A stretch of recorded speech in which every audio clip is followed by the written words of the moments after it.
Good afternoon, everybody. Nothing like being the 10th presentation of the day. So, as I'm starting, my name's Scott Stern. I'm the CEO and co-founder of a company called Face-to-Face Biometrics. And as we start, I want to introduce you to a very powerful tool. Inside here is what we believe is the most powerful tool in securing electronic communication. Ladies and gentlemen, I present you with a mirror. I present you with a mirror because at Face-to-Face Biometrics, we believe that your unique facial features, in fact, your unique biometric security, is the most powerful tool that you can have in securing your online communication. In the time we have today, I'm going to introduce you to our company. I'm going to talk to you about the problem we're solving and the size of the problem. I'm going to talk to you about our paradigm-shifting technology, and I'm going to talk to you about the team who we've developed to help to bring the company forward. So what is Face-to-Face Biometrics? Face-to-Face Biometrics is a leader in using unique biometric identity to solve everyday technology problems. And the biggest technology problem we're solving today is that of unsecured communication between individuals and businesses. And let's face it, there comes a time in the life of every electronic message when they reside on an unprotected device. So how do we solve that problem? Well, our innovation is to use unique biometric security to secure electronic communication even when it is on an unsecure device. And we're going to talk to you about that. It's obviously secure. Unlike passwords, you can't forget them, they can't be stolen. They're easy to remember, and they're simple, powerful, and elegant, is biometric security. And we're also expression ready. What that means is, by virtue of capturing your face, we also have the ability to capture your expressions and emotions as a sender, as a recipient, and when viewing content. Now, we don't talk a lot about this in the presentation, but it is a monetization strategy that we have going forward. And I want you to know that we are doing expression tagging and emotion monitoring, which is very cutting edge in biometric security. So the problem is simple. The vast majority of text, photos, and emails are sent device to device. And that means, as I said, electronic communication resides at some point on an unsecure device. That can mean a phone that's being used by your brother, sister, or kid. It can mean a computer that's unprotected while you're at lunch. But by attaching face-to-face security to incoming and outgoing messages, you ensure that all information is truly sent person to person, not device to device. And the problem, or the opportunity, is massive. There are over 180 billion pieces of electronic communication sent every single day in the world. 100 billion of those are text messages, and 80 billion of them are emails, the vast majority of which are not protected at the device level. We're going to show you the schematic with which we developed Face-to-Face Biometrics, and then we're going to show you a screenshot. I do have a working development model on my phone, which I can demonstrate during Q&A, but in the valuable time we have here, I'm going to do screenshots in the interest of that time. So we're going to talk about Mary and John. And as you'll see in a second, John has a very important question he wants to ask Mary.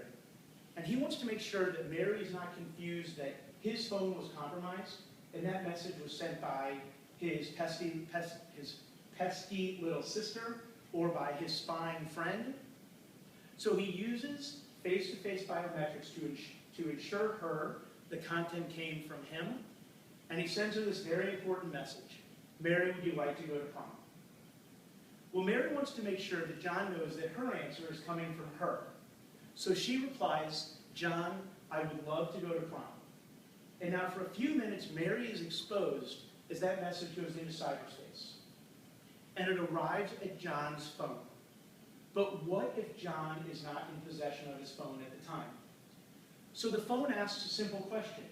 It says, Mr. User, show me your identity, and if you match your profile picture, I'll reveal the content. And in this instance, John reveals his identity to the phone, it's validated, and it looks like someone's going to go to prom. As Mary says, John, I would love to go to prom. And we have a secure communication, unmolested by parents, children, friends, roommates, teammates, fraternity brothers, secure between two parties. During the communication, our company launches content, obviously, and we also have the ability to launch ads, which is it's part of our monetization strategy, as well as working in business-to-business and business-consumer verticals that have subscription models, and we can talk about that if you'd like. So this is the schematic, but let's show you some actual screenshots.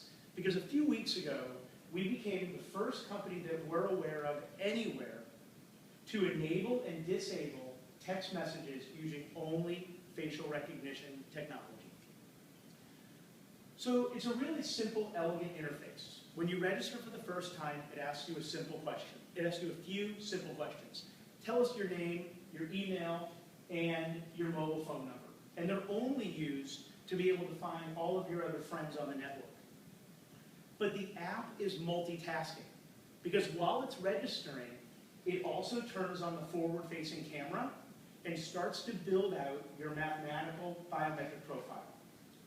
Once you're done registering, the content on the device through the app will only reveal to a person whose biometric features match the profile picture. So let's show you the app in actual testing. And these are actually both positive results, and I'll show you why. The first is an enabled text message that revealed when the person using the phone matches the biometric profile, and you can see that that content is enabled. I say the second one is working because what we did here is we successfully disabled the message when there was a mismatch. So both enable and disable, and the technology works at the sender level and the recipient level. So again, that means no one can take your phone and send a message that's not the owner of the phone, nor can they receive a message, nor can they receive a message. We put together a heck of a good team in order to build out the technology. I've been in financial services for 25 years. From 2000 to 2012, I ran one of the largest mortgage organizations in the United States. I successfully exited that company in 2012 via a sale to a large public company. Spent a little bit of time in venture capital before starting face-to-face biometrics. My co-founder is named Eric Luthart. He assumes the role of Chief Strategy Officer. Eric's expertise is in brain-to-computer interface, and he's very integral in our monetization strategies and our development strategies, understanding how humans interface with content and how they interface with mobile messaging. We've successfully recruited both a president who will help us in our B2B and B2C verticals. He's a 20-year investment banker executive with specific expertise in specialty finance. He'll join our company post our Series A round, and we have successfully recruited a chief marketing officer whose primary goal will be app utilization and app monetization. We also have fantastic web developers. We're currently using Coolfire Solutions in downtown St. Louis. And we have a fantastic and very experienced corporate and IP law firm, which is Perkins Coie out of Palo Alto in California. Our feature set is second to none. And in fact, our feature set is better than any existing text messaging platform in existence today. Of course, our content is unlimited and free. You can send and receive unlimited text anywhere around the world. Our photos self-destruct or they're permanent, so we do self-destruct like a Snapchat. But I posit you this. When Snapchat sends a message, it is not private. It's self-destructing, but it is most certainly not private. Our messages are self-destructing and private. Same thing with our text.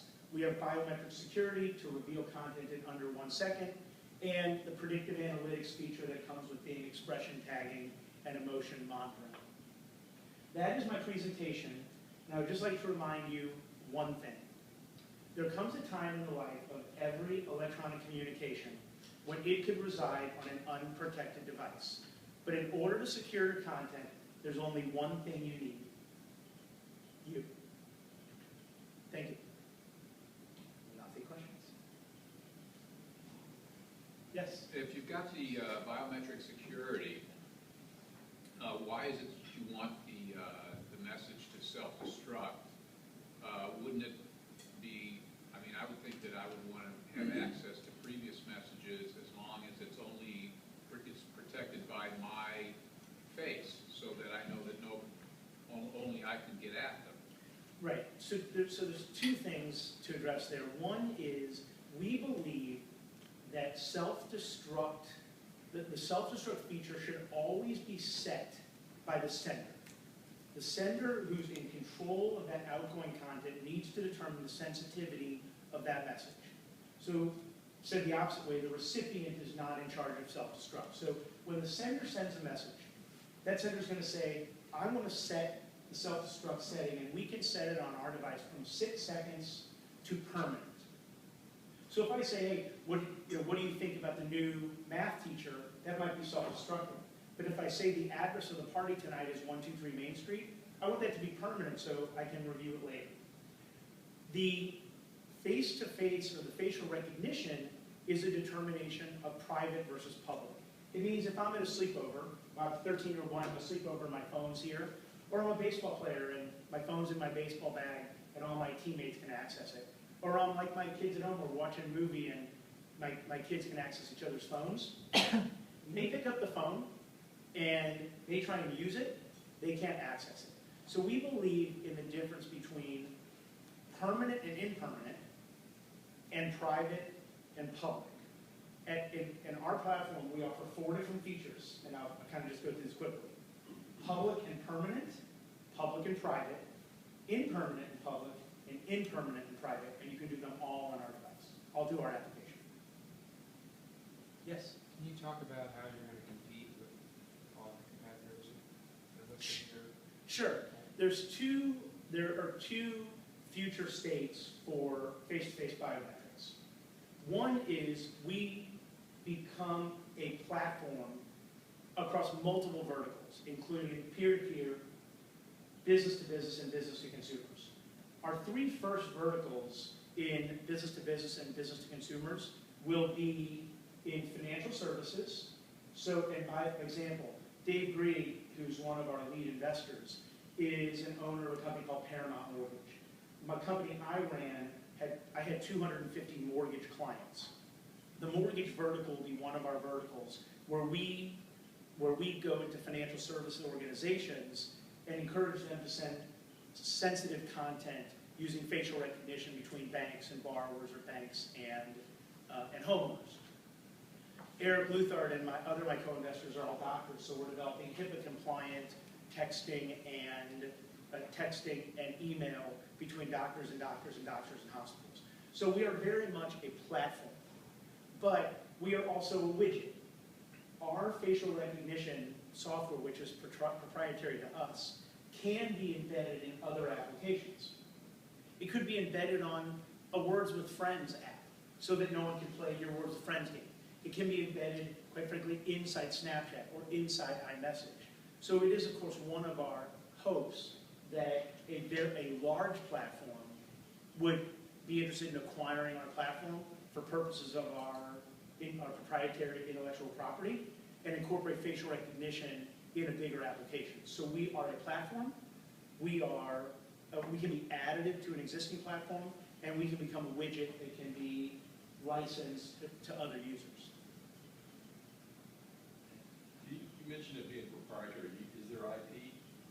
Yes, so Perkins Coie is our corporate law firm, but they are also our IP law firm.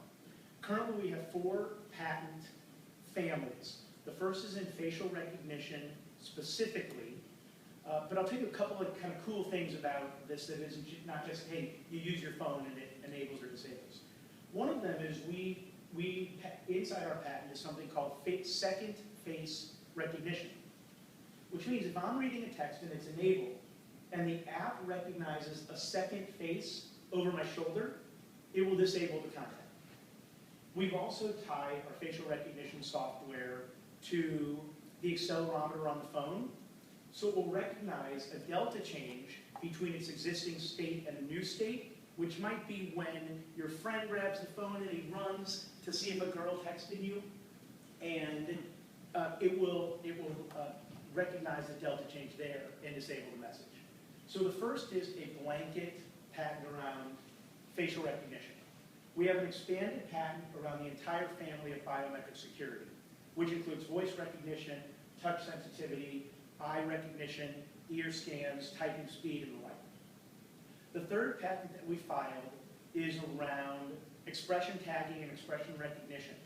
So we can recognize your emotions when you're typing and when you're receiving, and then also when you're viewing content. We think there's three huge big data plays here. The one is our ability to build profiles around our users in social. The second is corporate, and the third is political. So we filed patents around that. And the next one I get really excited about when I talk about it. It's a little advanced, but it is part of our patent portfolio. We have patented the idea of what we call a life book. The idea being that most people today, when they're building a chronology of their life, it's a photo onto a platform where people come and look at it. It's our belief that that's unnatural. It's an unnatural way to build a diary of your life, to build your life chronology. But what we believe is the best way to build that chronology is when you're in communication with important people in your life, sending them important content. So we've actually put a patent family around the idea to store your outgoing text messages in a life book so that you can see your videos, your text, your audio files as they're outgoing. So we have a whole patent family around the build out of a life chronology associated with a texting app. And that gives us what we think is a very strong ability to be the type of company who takes on Instagram and Facebook when it comes to the way that kids do the cataloging of their life. So those are four ways that in our patent family, but we are always adding to our patent portfolio. Will holding up a picture of yourself disable the security? No, it won't, and it's relatively common now that facial recognition technology can recognize a two-dimensional image versus a three-dimensional image. Several of the ways are skin pigmentation and blink rate. So it does observe for blinking eyes to observe that, but you would not be able to break the encryption with a picture. Yes, Mark? How much money have you raised today? So we have raised $200,000 in cash and $200,000 in in-kind contributions. So Coolfire Solutions has contributed in-kind contributions for the development of the app, and Paramount Mortgage contributed in-kind contributions to help us launch our financial services vertical. And I am just going to send around a version so you can see the app working. And you won't see it enabled because only my face will do that. But I'll send it around just so you can see so that you can see it in its development state. Scott, why don't you show them when it's enabled and disabled? Well, I can do that, but you can only see if it's enabled with me in front of it. But if you want real fast, I can certainly show a few of you. But it is actually working to recognize my face at the expense of everyone else's. But you'll see there, it's actually disabled content, right? And I can show you that. I can show you that. How is that locked in forever, so if somebody grows a beard, they can put their face in? Yeah, so once you register for the application, you are the administrator of your own site. So you can actually go in if you get a haircut. One of our investors is a plastic surgeon, and he asked about Botox. And you can actually go in if your if your features are changing, and update your profile. You can also have multiple profiles. So one of the questions you haven't asked is, what do you do in the dark? Well, it didn't occur to me until our developers recognized this, but when your app turns on, the phone is actually backlit. And the backlighting of the phone creates enough of a light to light up your face in order to recognize it. So you can build out a biometric or a face registration or profile in the sun. You can do it in daylight. You can do it in a dark room. But it actually works across a different spectrum of conditions. But yeah, the easy answer is as you change, you can, as the administrator, you can update your photo and your profile. Do any of the other major tech firms maybe that aren't your direct competitors, have they developed any similar technology, or would your patent protect? Right. So the biggest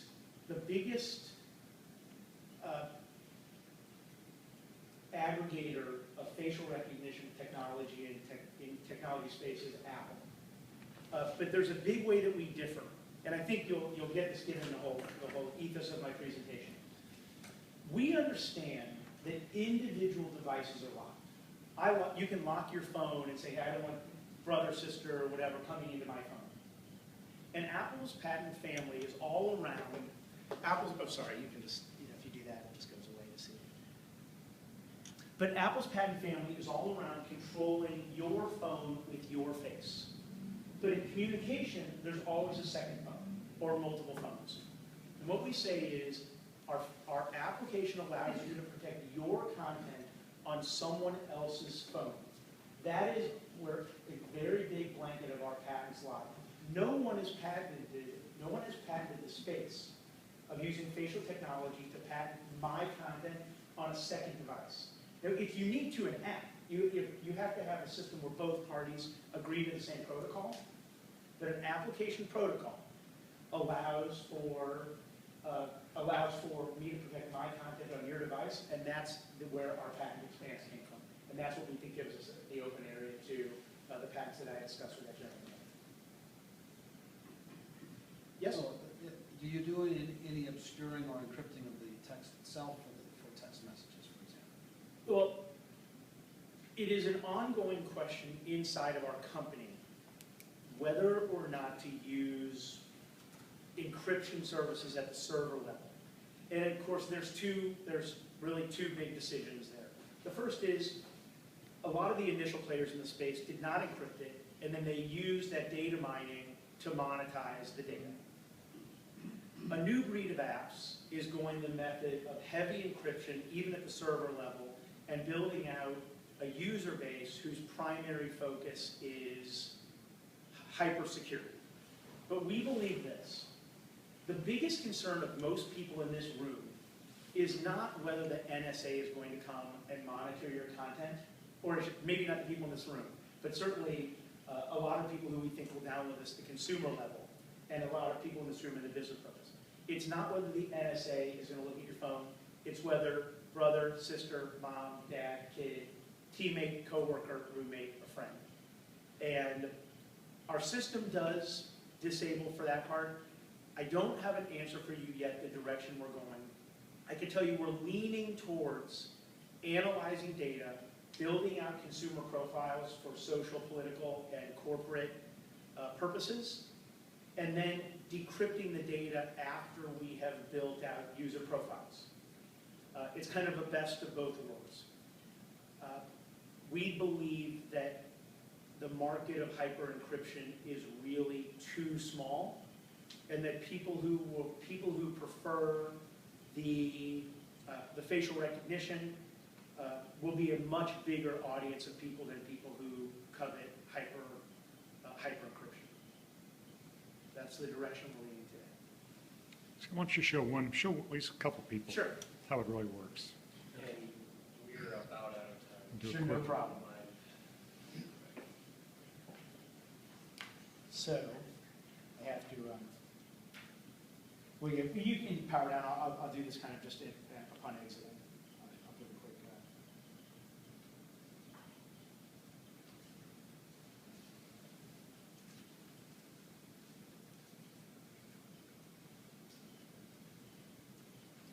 So when you do this, when you sign up, this is what I said, the forward-facing camera is on, and I'll just do this real fast because in the demo, it's not a real texting platform. So watch what happens. If you can be my test. When I do this, probably did it too fast. Give me one more second. Sorry about that. So as I said, it is building out. It is building that up. So when you sign up and you do.